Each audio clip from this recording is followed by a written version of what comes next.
Hello everyone, it's Rivka. So you can go ahead and choose which card is for you for today, or if you're feeling it, just say that a combination of all three cards will be for you today. Do whatever you feel. So just take a moment. These cards are from the Haindl Tarot. If you want to look it up, it's an amazing deck. So first, for each card, I just want to get our initial impression. I'm going to go ahead and turn the first one over. Now, I'm covering up the name because I want you to look at the picture. Get a feel for the picture.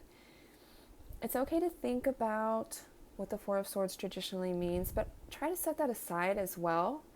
And just, hey, that's some information you can take into account, but also get a feel for this card in this moment and also what this artist was trying to convey, because it's a little different in each deck.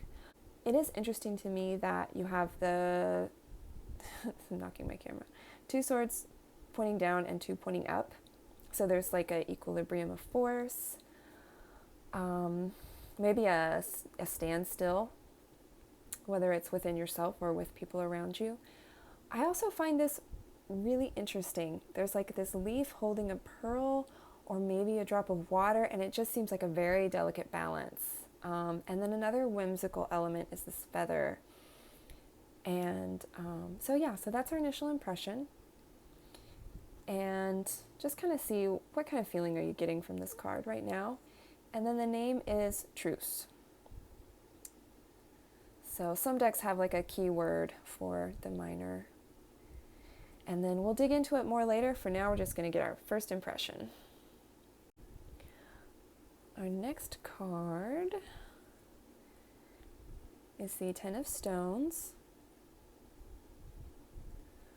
Look past these rocks, because those are just symbolic, right? Those are to let you know what card it is. Look past the rocks. What's going on behind here? It's interesting to me. People talk about there's kind of like a valley here. I was thinking being stuck between a rock and a hard place. Not typically what Ten of Stones stands for, but there's like this weird crevice, and then you're seeing the light at the end of the tunnel, perhaps. And is that for, no, okay. I was like, is the sun one of the stones? It's not. There are 10 stones. So it's interesting, the Ten of Stones is usually like abundance, but this is kind of a cold feeling. But I also think that the Haindl is just, he used a lot of interesting textures and colors, so kind of gives me not a weird vibe, but just a different vibe. It feels dark, and the earthiness makes me feel a little, it's like still or stagnant, or, this image looks cold. It doesn't look like family or abundance or the things Ten of Stones usually means. Maybe it's the stability that comes along with the Ten of Stones. I don't know. See, and it says richness. Although a land that has yet been undiscovered is considered to be full of riches.